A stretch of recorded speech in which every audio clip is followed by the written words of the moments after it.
I'll admit it, the title alone sold me. Surrounded by Idiots. It might sound a little indelicate at first, but it's also incredibly intriguing. Who hasn't walked away from a baffling conversation thinking, why are people like this? Well, in his book, Thomas Erikson promises to explain exactly that.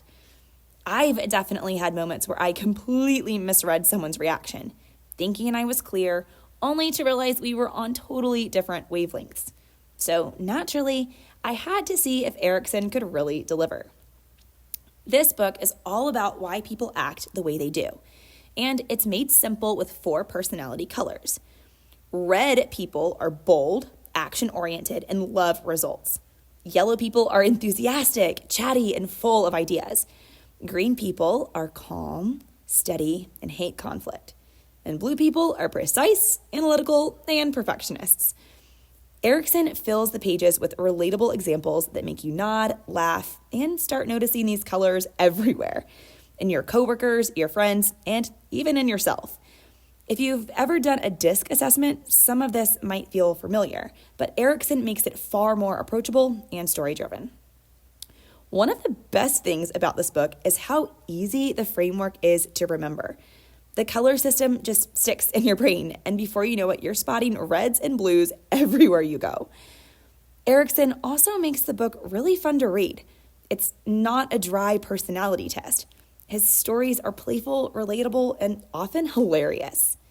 Now, I should mention that I read the revised and expanded edition that was translated from the original Swedish, and the final 2 chapters added in this edition are absolute gold. The next to last chapter is full of real interviews with people representing each color, sharing their reactions to the book. It's hilarious not just because of what they say, but also how they say it. The yellows are long-winded, the blues dissect every single word, and so on. Then, the final chapter tells the story of an experiment Erikson ran at a workshop.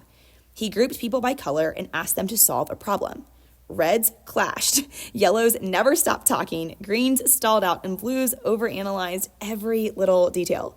It was a complete disaster, but in the best way, because it perfectly shows why teams made up of different personalities are so much stronger than teams where everyone thinks alike.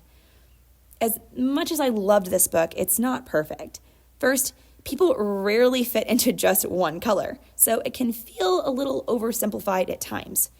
Some of the descriptions are a bit stereotypical or exaggerated, though usually that's for humor and it mostly works. It's also not super scientific. Think of it more as a practical guide for communicating with different personalities, not peer-reviewed psychology text.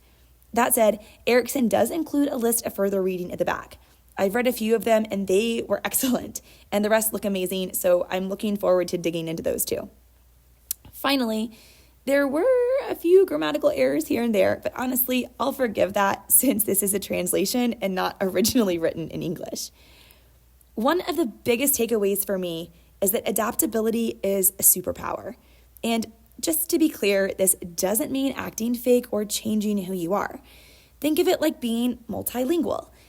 If someone speaks French or Swahili and doesn't speak English, but you can do both, you would switch to their language to communicate with them.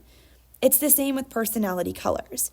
Once you understand someone's color, you can meet them where they are, and it makes a huge difference in how people respond to you. Here are a few quick tips.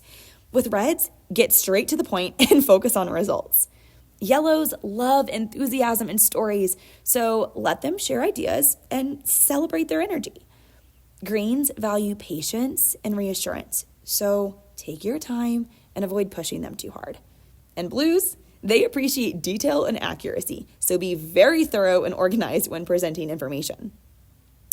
Another big takeaway is that self-awareness equals smoother relationships.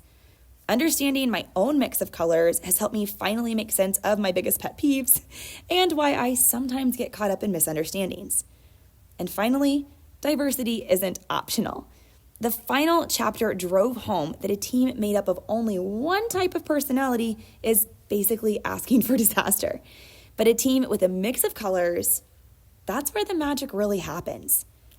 This book is great for anyone who works with people. on teams, in meetings, or even at home. It's perfect if you often feel misunderstood or sometimes think everyone around you is just a little different. And honestly, it's fun for families too. My husband and I cracked up reading passages that perfectly captured our strengths and weaknesses. If you've ever wished people came with an instruction manual, or if you just like personality tools like Enneagram or Myers-Briggs, but want something fast, practical, and entertaining, this one's for you. As always, it's linked below if you'd like to read along. But before we go, I would love for you to guess your color in the comments. That's all for now. Take care, stay curious, and I'll see you next time.